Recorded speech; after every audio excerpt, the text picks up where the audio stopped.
Continuing now with our lead story, President Obama and national security. With us, Fox News analyst Kirsten Powers. Now, I moved you up on the lineup in the program today. Oh, really? For one reason only. These far-left loons like heirs, they're scared of me, all right? They literally run. When I go on the Upper West Side of Manhattan or down the Village, people run away. So I don't get their mind. I don't get to ask them in a casual setting, why are you so crazy? Like that German reporter. I mean, is she kidding me? She doesn't want drones. She doesn't want Guantanamo. Ayers thinks they're all war criminals.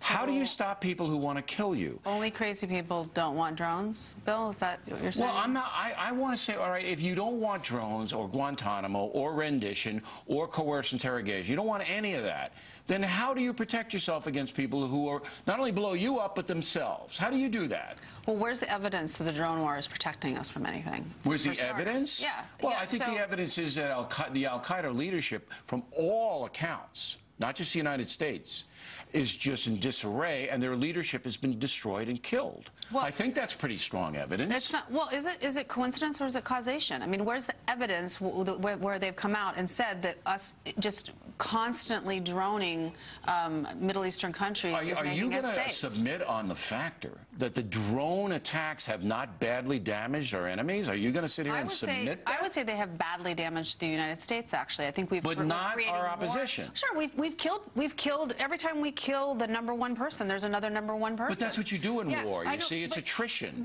You kill them, and then you create chaos. You're creating more terrorists with these wars. What do you mean, who? The people that are being bombed and watching their families being blown up, that's who. It creates more terrorism. Okay, so let me get this straight. So in a war on terror, you're not supposed to attack the enemy because they might get mad. But we're not just attacking the enemy. We're killing tons of civilians. We bomb a house. How many civilians? We don't know. I mean, they don't. Well, then how can you make this statement? If you don't know how many civilians, how can you say tons of them? How? Okay, let's back up. Are you seriously saying that civilians are not being killed by drones? I'm seriously saying that they don't launch the drones unless there is a likelihood that civilians will not be killed. That's not true. That's just a false statement. That's what President Obama said, flat out. It must be true if President Obama said it. You calling him a liar on this broadcast? I mean, are you seriously saying because President Obama said something, it's true? Wait, no. I say you give him the benefit of the doubt unless you have facts. Right. Why? Because you don't have any facts to say that he's... I have facts. There is no person who knows about what is going on in the Middle East that thinks that the innocent civilians are not being killed by the drones. Some. I mean...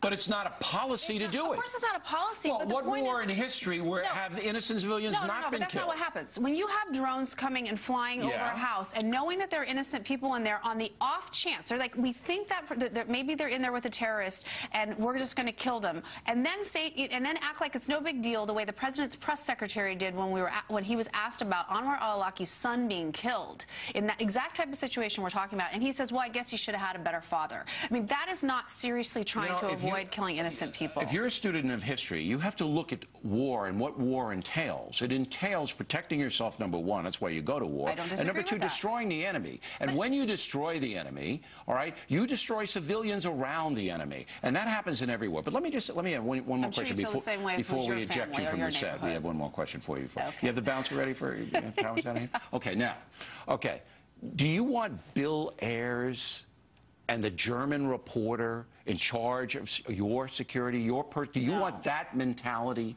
I don't know what you mean by that mentality. You don't? No. That all the presidents are war criminals and that we shouldn't be doing drones or Guantanamo or any of that? I don't identify with Bill Ayers. So I don't know. So you don't want those people? Yeah, I don't really feel like Bill Ayers is who I think of when I think of who do I want to be like. But he represents a mindset. Yeah, well, I don't actually know the inner workings of Bill Ayers' mind. So you don't want those people, but you don't want... I do agree that we need to defend our country. But look, I agree with closing Gitmo. So you're putting me in the loon category. You know, you automatically put people... Well, Powers, hey, I'm not putting you there. You think if somebody believes that people deserve to have a trial... Here's what we're going to do. They're loons. Next week, well, I'm on vacation next week, but when I get back, I want you to give me the Kirsten Powers national security strategy. Okay.